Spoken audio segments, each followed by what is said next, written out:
Ya, selanjutnya kita akan mencoba memperdalam tentang jenis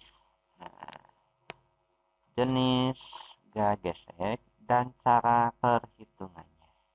Ya, jenis gaya gesek dan cara perhitungannya. Nah, kalau bicara jenis gaya gesek, umumnya nih ada dua nih. Ya, ada gaya gesek yang namanya gaya gesek statis, ada gesek yang namanya gaya gesek kinetis. Tapi hati-hati nih, pengertian ini kadang-kadang suka salah arti. Statis diam, kinetis bergerak. Jadi seolah-olah gaya gesek statis bekerja pada benda yang diam, sementara gaya gesek kinetis bekerja pada benda yang bergerak. Tidak sepenuhnya salah, tapi juga tidak sepenuhnya benar. Kenapa? Nggak sepenuhnya benar. Hati-hati nih. Yang pertama dulu, yang ini nih, maaf ya. Gaya gesek kinetis benar nih.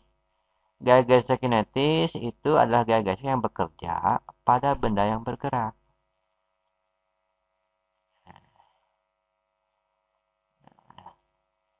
Nah, simbol gaya gesek kan F tuh.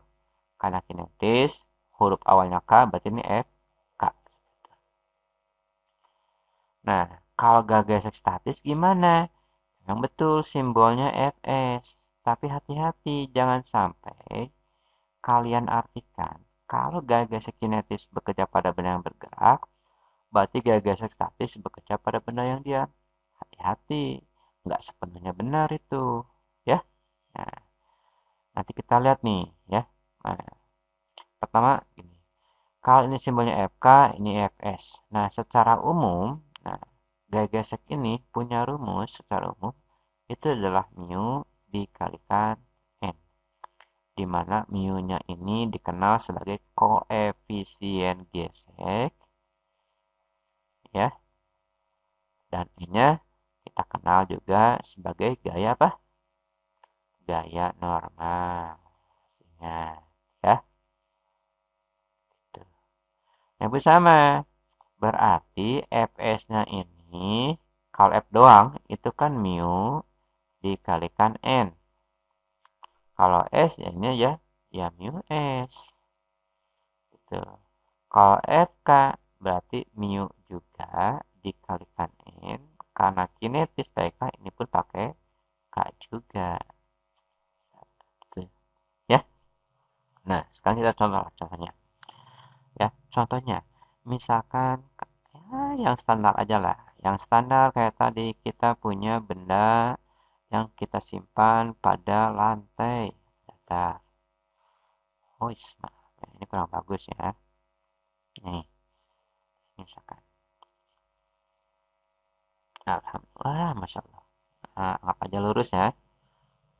Enak juga nih. Ya, gitu. Baik. Nah, kayak tadi lagi nih. Kita punya benda. Ini. Tuh, juga ada benda. Tuh, dua. Nah, bendanya ini misalkan 3 kilogram. Jadi sama, yang sama tapi 3 kilogram. Beda. Karena bendanya bermassa 3 kilogram, nah, maka gaya beratnya arahnya ke bawah. Kalau nilai G kita bulatkan 10, berarti W-nya ini bernilai 30 Newton. Sama juga ya. Maka nilai W-nya ini akan sama dengan 30 Newton. Gitu ya. Nah, sekarang kita paresikan nih. Bagaimana kalau, nah, kayak tadi nih, kalau benda satu nggak ada gaya lain, tapi kalau benda dua, ini nih, kalau benda dua, masih ingat nggak? Coba ya. Ada gaya lain yang mendorongnya ke bawah. Nah, anggap aja F1. Nih, besarnya ini adalah 10 Newton. Ya. Kemudian, benda ini, ya, lantainya ini punya koefisien gesek statis. mu S-nya sebesar 0,4 dan mu K-nya ini sebesar 0,3. Demikian juga sini, mu S 0,4, mu K 0,3. Ya. Nah, kemudian si benda ini ada yang dorong. Ada yang dorong. Kalau yang pertama, ini didorong sebesar, nih, ada F, ya, misalkan besarnya 50 Newton. Gitu, ya. Sementara yang ini, ya, didorong, ya,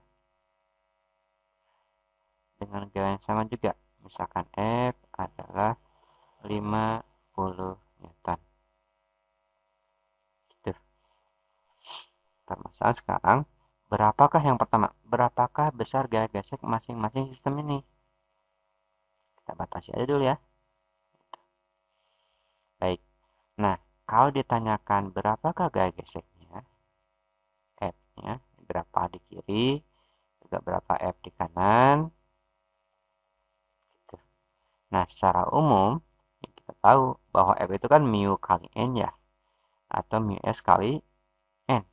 Nah, kita lihat nih, kok ada dua, jadi pakai yang mana dong? Apakah gaya geseknya statis atau kinetis? Nah, kita lihat nih. Nah, kalau kita lihat, ternyata mu S-nya 0,4, mu K 0,3. Ketika mu S 0,4, ini berapa nih kayak gaya normalnya? Masih nggak cara penentuan gaya normal?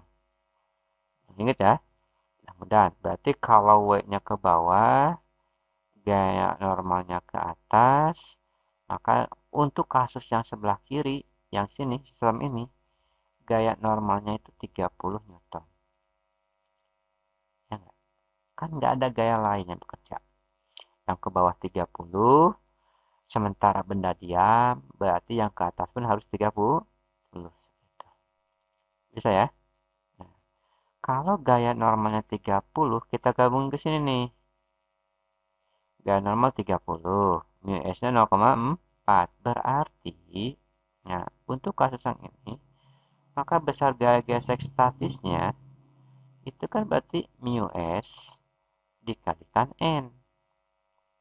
Atau 0,4 dikalikan 30. Nah, berarti mu S-nya adalah 12 Newton.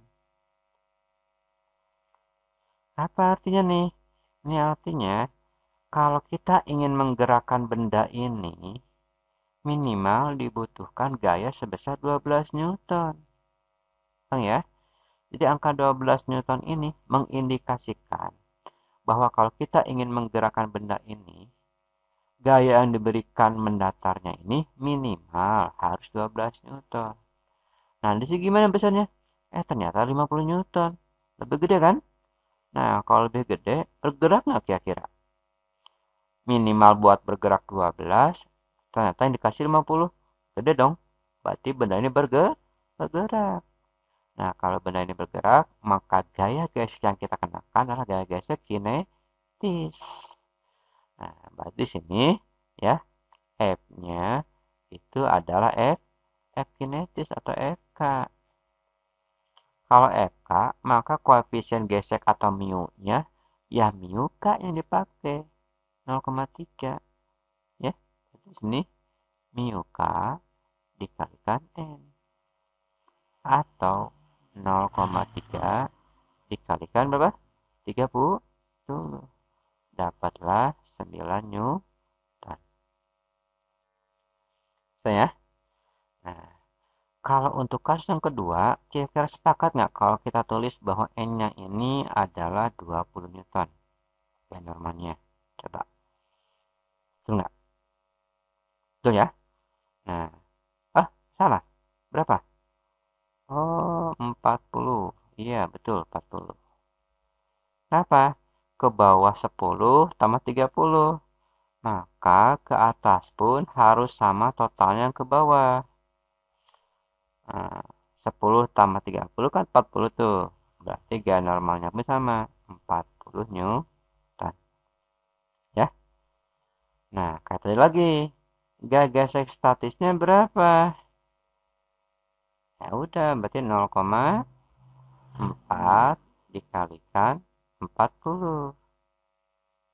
Berapa? 16 Newton kan? Ya, syarat minimal agar bergerak 16 Newton, sementara gaya yang dikasih 50 Newton. Cukup nggak untuk bergerak? Cukup. Lagi, berarti kalau dia bergerak, maka gagasannya kanlah gagasan kinetis. Ya, berarti F-nya sama dengan Fk atau sama dengan mu k dikalikan n. Ya, hasil aja nih. Mu k-nya 0,3. Nah, tapi sekarang n-nya bukan lagi 30, tapi n-nya berapa? 40. Untuk pas yang kedua, F-nya ini bernilai 12 Newton. Bisa ya?